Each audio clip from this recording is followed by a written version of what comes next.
여러분 안녕하세요, 파비앙입니다. 한국산 능력검정 시험 47회를 응시했는데요. 개편 이후 첫 시험이기도 하고 제가 이런 객관식 시험 처음이라서 많이 떨렸는데 96점을 받고 1급에 합격했습니다. 제가 시험 보기 전에 궁금한 것들이 진짜 많았는데 여러분도 그러실 것 같아서 제가 한국산 능력검정 시험에 관련해서 제가 아는 모든 것을 다 알려드리고자 이렇게 카메라를 켜고 이 영상을 찍게 되었어요. 47회부터 한국산 능력검정 시험이 개편이 되었어요. 기존에는 초급, 중급, 고급으로 나눠졌는데 지금은 심화, 기본으로 나눠지게 되었어요. 심화 같은 경우에는 점수에 따라서 1급, 2급, 3급을 딸 수 있는데 3급은 60점 이상, 2급은 70점 이상, 그리고 1급은 80점 이상입니다. 이전에는 고급 시험에서 70점 이상이어야 1급 합격이었는데 지금 심화 같은 경우에는 80점이어야 1급을 획득할 수가 있습니다. 커트라인이 무려 10점이 올라간 거죠. 제가 개편 이후에 첫 시험 응시하는 거라 엄청 걱정했었는데 결론부터 말씀드리자면 심화 난이도에 대해서 걱정할 필요가 없습니다. 저는 고급 모의고사도 많이 풀어봤었고 실제로 심화 첫 시험도 풀어봤는데 비교하면 확실히 쉬워진 것 같아요. 개편 전 고급 시험의 자료는 굉장히 복잡하고 어려웠다면 개편 후 심화 자료는 간단해졌고 선택지도 쉬워진 것 같아요. 그렇다고 해서 너무 안일하게 생각하면 안 되는 게 지금 커트라인이 10점이 올라갔기 때문이죠. 그래서 50문항 중에 10개 정도 틀리면 1급을 못 받을 수도 있어요. 자, 요약하자면 문제 난이도는 쉬워졌으나 커트라인이 올라갔기 때문에 조금 더 골고루 구체적으로 공부하는 게 좋겠죠?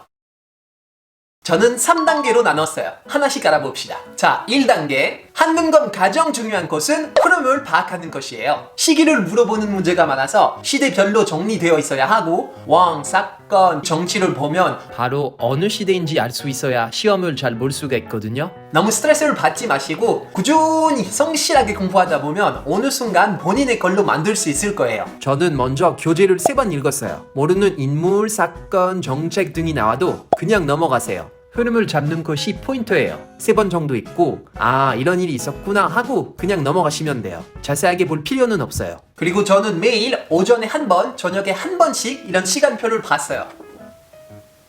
이거 자세하게 정독을 하면 30분 정도 걸리거든요. 하루에 2회씩 읽으면 2주 안에 완벽히 흐름을 파악할 수 있을 거예요. 자, 흐름을 파악되면 다음 단계는 키워드입니다. 키워드를 보면 바로 어느 왕 혹은 어느 시대인지 그리고 핵심이 무엇인지 파악할 줄 알아야 해요. 예를 들어서 대동법이라는 키워드를 보면 바로 머릿속에 조선 후기, 광해군, 김육, 공납, 박납회단 이런 것들이 떠올라야 해요. 그러면 자료가 아무리 길고 복잡해도 빠르게 문제를 풀 수 있을 거예요. 저는 문제를 풀 때 자료 전체를 읽지 않았어요. 키워드만 찾았어요. 이렇게 하면 외국인인 저도 10초 안에 자료 파악이 가능해요.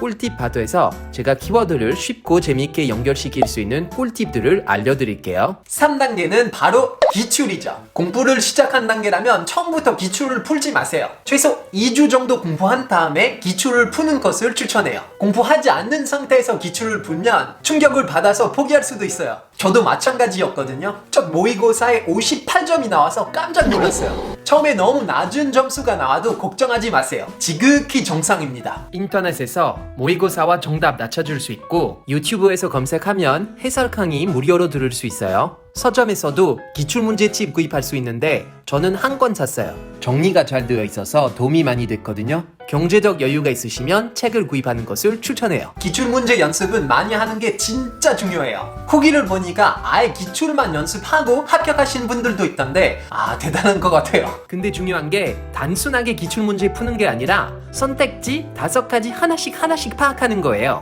35번 문제를 보면 안창호 선생님이 나오잖아요. 그러면 신민회 활동에 대해서 물어보는 거겠죠? 그거 먼저 파악하고 선택지 5가지 하나씩 파악하는 거죠. 1번은 임시정부, 2번은 신민회, 3번은 보안회, 4번, 5번 독립협회. 시간이 많이 걸리겠지만 그만큼 굉장한 효과가 나타나요. 시험 보기 전에 모의고사는 최소 4번 이상 푸는 것을 추천합니다. 자, 이제 제가 얼마나 또 어떻게 공부했는지에 대해서 말씀드리고자 하는데요. 제가 여러분들과 크게 다른 점이 하나 있어요. 뭘까요? 제가 외국인이거든요.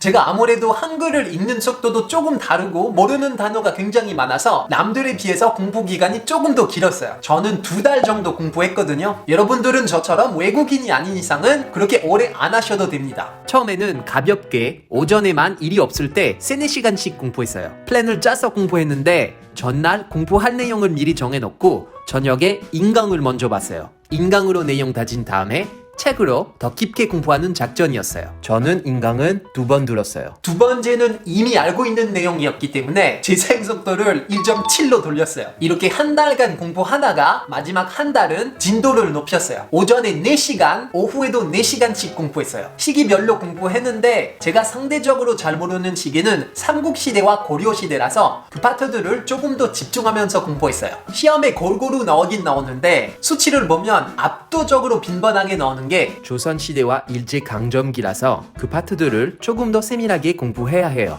시험 2주 전에 그때부터 완전 올인했어요. 오전에 5시에 일어나서 새벽 1시까지 공부했어요. 이렇게 열심히 공부하다 보니 시험 3일 전에 처음으로 고급 모의고사 100점이 나왔어요. 그때부터 자신감이 생겨서 집중만 잘하면 1급에 붙을 수 있겠구나 라고 생각했죠. 여러분이 할애할 수 있는 시간 또는 목표에 따라 공부 계획을 세우면 되는데 꼭 계획을 세우는 것을 추천해요. 공부 계획을 짜지 않으면 안 하게 되던데요. 그리고 하루 공부의 목표를 달성했을 때 성취감이 있어서 스스로 동기부여가 돼서 공부할 힘이 날 거예요. 아마도.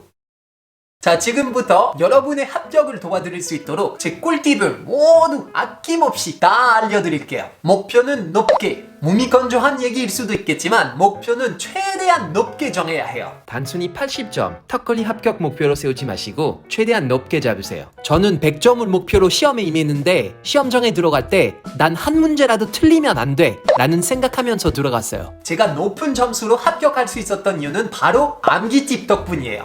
거의 시대별로 20개씩 만들어서 외웠어요. 그냥 외우려고 하면 안 되잖아요. 그 다음날 바로 까먹고 재미도 없고 복잡하고. 우리는 뭔가를 배울 때 머릿속에 있는 서랍에 넣어서 조정하는데 필요할 때 서랍을 열어서 지식을 꺼내야 하잖아요. 근데 서랍을 못 찾을 때 답답하지 않나요? 뭔가 잊을 수 없는 연결고리를 만들어야 잘 외워지거든요. 여러분이 좋아하는 분야, 캐릭터, 사람, 노래 등을 활용해서 외우면 효과가 있을 거예요.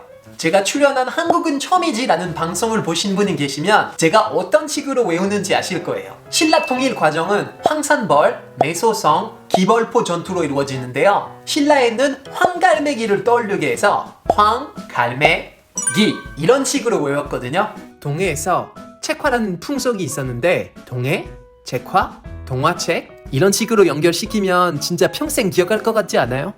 부여에서 사출도라는 지방 행정구역이 있었는데요. 부여, 사출도, 여사출도, 여사친, 부여사친, 부여사출도. 중3 애들이 을지로역에서 내리고 명동에 가서 비빔밥을 먹었어요. 그게 무슨 말이냐면 중종 때 삼포회란이 일어났고 비변사 임시회의 기구로 설치가 되었고 을사회변 명종 때 일어났고 비변사는 상설기구가 되었어요. 한 문장으로 이 복잡한 모든 내용을 다 정리가 되었어요. 여러분도 이런 식으로 자신만의 암기 팁을 만드는 걸 추천해요.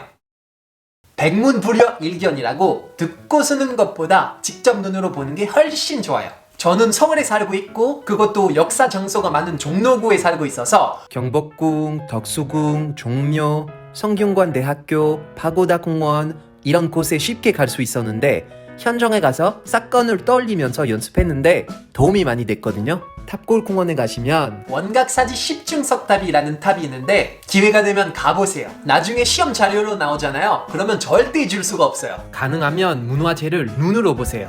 우리 주변에 많은 문화재들이 있어요. 서울에서 돌아다니면 생각보다 역사 흔적이 진짜 많이 남아있거든요. 박물관에 가면 도움이 많이 되는데 국립중앙박물관도 있고 서울역사박물관도 있고 대한민국 역사박물관도 있는데 가볼 수 있으면 가보세요. 효과가 엄청나요.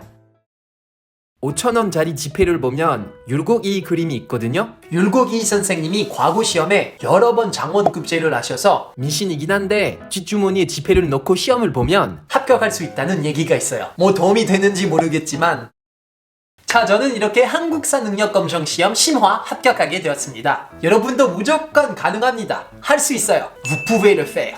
이 영상을 끝까지 보셨으면 가뿐히 통과할 거예요. 시험 준비하고 있는 여러분에게 조금이라도 도움이 되고자 이렇게 영상을 찍어봤어요. 열심히 공부하시고 꼭 합격했으면 좋겠습니다. 합격하면 여기 댓글 남겨주세요. 감사합니다. Everybody knows that I'm breaking down. Everybody knows I ain't faking now. Everybody knows my heart's vacant now. Yeah, she hates